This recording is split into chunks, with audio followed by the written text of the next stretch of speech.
ये किसी भी हालत में हमारा दामाद बनने लायक नहीं है।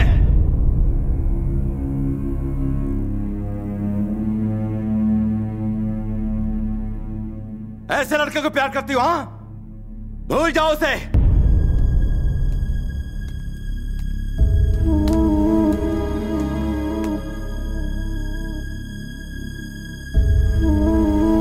आओ, मर्द बनता है तू? हाँ, माचो मैन।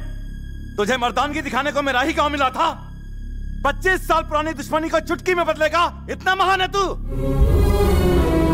अब तक तेरे टुकड़े हो गए होते अगर तू मेरे घर पर मेहमान ना होता। मैं तुझसे इतनी नफरत करता हूं, फिर भी मेरे घर की रोटी खाते हुए शर्म नहीं आती तुझे? छी! अपने प्यार भरे दो मीठे बोल बोलकर तूने मेरी भोली भाली बेटी को फुसला लिया होगा, पर मेरा और इस घर का दामाद बनने के लिए सिर्फ ये लड़की तुझे पसंद करे ये काफी नहीं है। फूफा पसंद करे, चाचा भी पसंद करे, बुआ पसंद करे, मैं पसंद करूं, तब तू दामाद बनेगा इस घर का। और यहां पर तुझे कोई नहीं चाहता, कोई तुझे पसंद नहीं करता। एक बात बता, तुझे क्या लगता है कि तेरे बिना मर जाएगी? जैसे ही तू यहां से जाएगा, 4 दिनों में ही ये अपने परिवार के प्यार में तेरे प्यार को पूरी तरह से भूल जाएगी। कान खोल के सुन, मैं यहाँ के गांव का, घर का, सबका मुखिया हूँ। इस घर का दामाद और मेरा उत्तराधिकारी वो होगा जो मेरी शान को बरकरार रखेगा, ना कि तेरे जैसा घटिया चालाक। भानु, भानु, अब बस करो। ये गांव क्या सोचता, तुम उसकी बात करते हो, पर इस घर के बारे में कभी सोचा? तुमने दुश्मनी की बात की और हमने इसे अपने सर आंखों पर रखा। तुम मर्दानगी और मानता की बात ना ही करो तो अच्छा है। तुम ही ने उसको यहाँ गांव में बुलवाया और फिर इसे पिटवाया। वो फिर भी हंसता रहा और हमें प्रेम की भाषा सिखाता रहा। इसे महानता कहते हैं साले साहब। तुम्हारे खरीदे हुए गुंडे इसने चुटकी में मसल दिए, सबको मार भगाया। इसे कहते हैं मर्दानगी। प्लीज आप चुप हो जाइए। आज चुप नहीं रहूंगा। क्यों जी? मैं तुम्हारे खिलाफ बोल रहा हूँ इसलिए तुम मुझे बाहर फेंक सकते हो, पर अब मैं इसकी परवाह नहीं करता हूँ। इज्जत और अभिमान से जीने की हिम्मत इस लड़के ने हमें दी है साले साहब। हाँ, इस लड़के ने।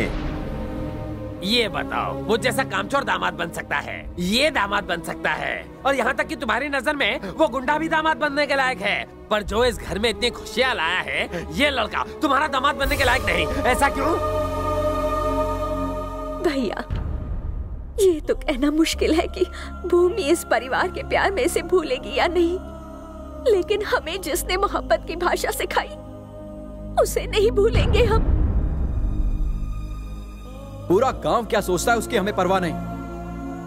हम तो बस ये जानना चाहते हैं कि आप क्या सोचते हैं। एक बात तो बिल्कुल सही है, भूमि के लिए इससे अच्छा लड़का कभी नहीं मिलेगा।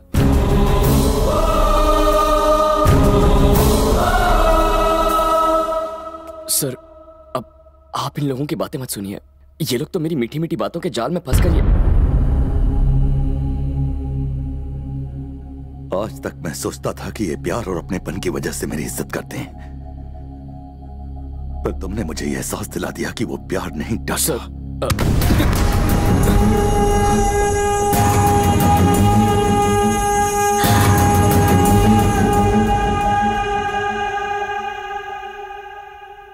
मैं सिर्फ नफरत की भाषा बोलता रहा, इस डर से कि कहीं इसे प्यार न कर बैठूं।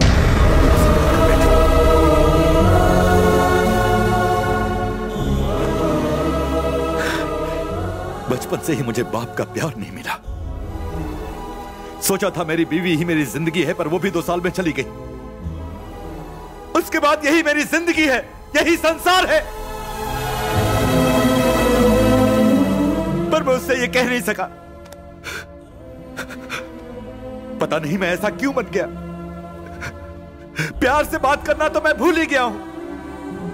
मैं अपनी बहनों से दूर नहीं रह सकता था, इसलिए उनके पतियों को घर जमाई बना लिया। जब पता चला ये तुमसे प्यार करती है तो मुझे लगा कि मेरा संसार टूटकर बिखर जाएगा। अगर ये चली गई तो मेरा क्या होगा? उसे यहां रखने का स्वार्थ था जो मैंने उसकी शादी अपने गांव वाले से तय कर दी। इसीलिए मैंने तुम्हें बुलाया था, किसी भी कीमत पर मैं तुम्हें इससे दूर भगा देना चाहता था। सारे घर वालों के सामने मैं तुम्हें हराना चाहता था, पर तुम जीत गए। सर, मैं हार गया, हार गया।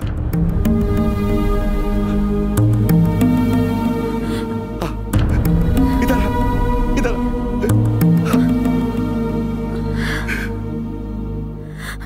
मैंने तो इसके बॉयफ्रेंड को बुलाया था, पर ये तो इस घर का दामाद ले आई।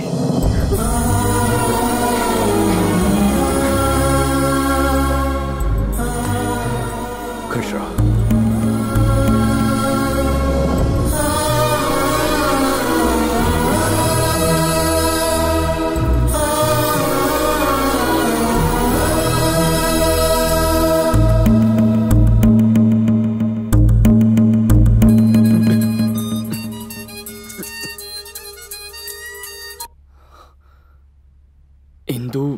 Krrish, I love you।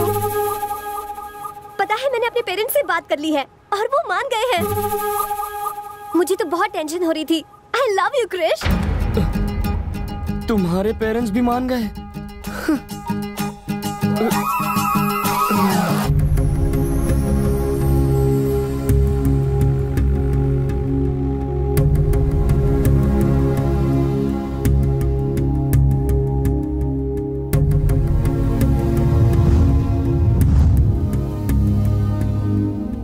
Krrish, तुम चले जाओ। वही हुआ जिस बात का डर था हमें, जो नहीं सोचा था। मेरे डैडी तुम्हें चाहने लगे हैं। डैडी के मुंह से अपने लिए प्यार के 2 शब्द सुनने के लिए मैं तरस गई थी। आज उन्होंने पहली बार कहा कि मैं उनकी दुनिया हूँ। इतना काफी है क्रिश। मैं नहीं चाहती कि तुम मेरी वजह से खुद को और तकलीफ दो। तुम जाओ। अगर अभी चला गया तो तुम्हारे पापा को धोखा देने जैसा होगा। अभी या बाद में मुझे जाना तो है, ये कोई बड़ी बात नहीं है।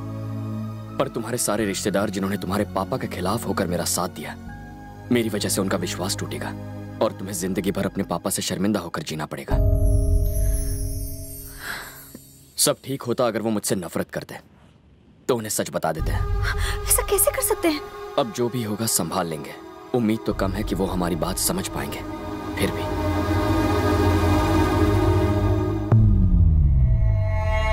पहली बार मैं अपना वादा नहीं निभा पा रहा हूं। मैं फंस गया। मेरी बेटी आपके बेटे से शादी नहीं करेगी।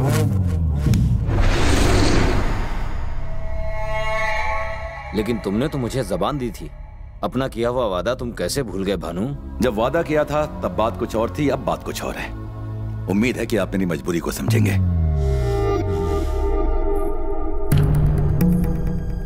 भूमि ने अपना फैसला कर लिया है। अगर तुम्हारे साथ शादी हुई तो वो खुश नहीं रहेगी और ना ही तुम खुश रह पाओगे। खुश रहने के लिए तुम्हारी बेटी को क्या चाहिए? वही ना जो हर लड़की की तमन्ना होती है। उसका बदन गहनों से सजा दूंगा। 1 महीने में उसके पाँव भारी कर दूंगा और 9 महीनों बाद तुम्हारा पोता तुम्हारी गोद में होगा। और अगर उसने अपना मुंह काला कर दिया तो उसे मार दूंगा।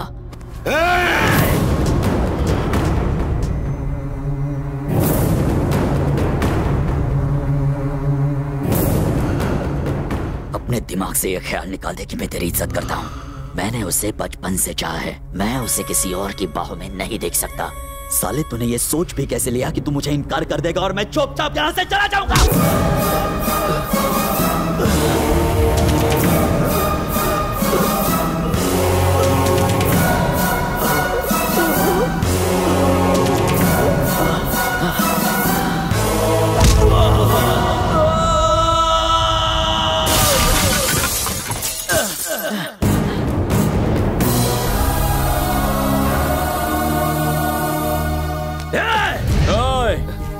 जो तेरे दिमाग में चल रहा है वही इस वक्त मेरे दिमाग में भी चल रहा है।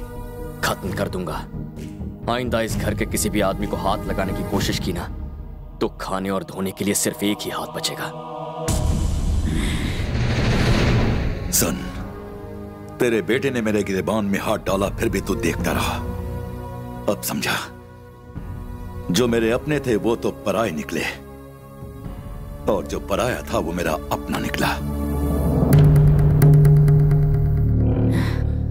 अब तक तुम सोचते थे कि तुम्हारा बेटा मेरी जायदाद का वारिस बनेगा, तो अब तुम सुन लो, आज से ये लड़का मेरा वारिस होगा, ये मेरा दामाद होगा।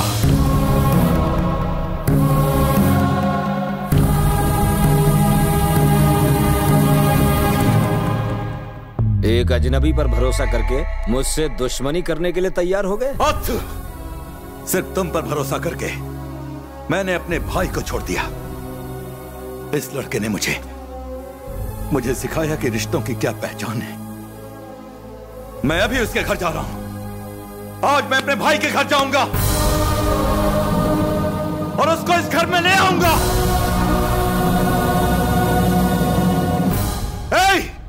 गाड़ियां निकालो। अच्छा।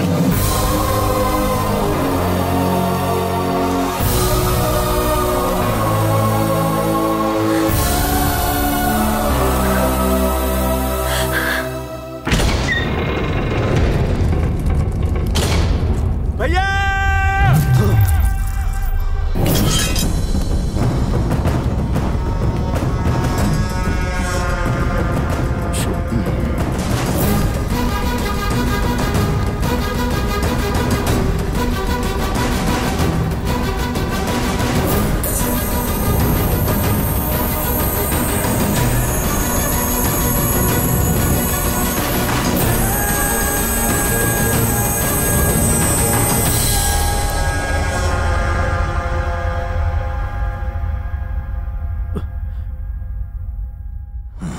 तुम्हारे सामने कोई मुखिया नहीं, तुम्हारा बड़ा भाई खड़ा है।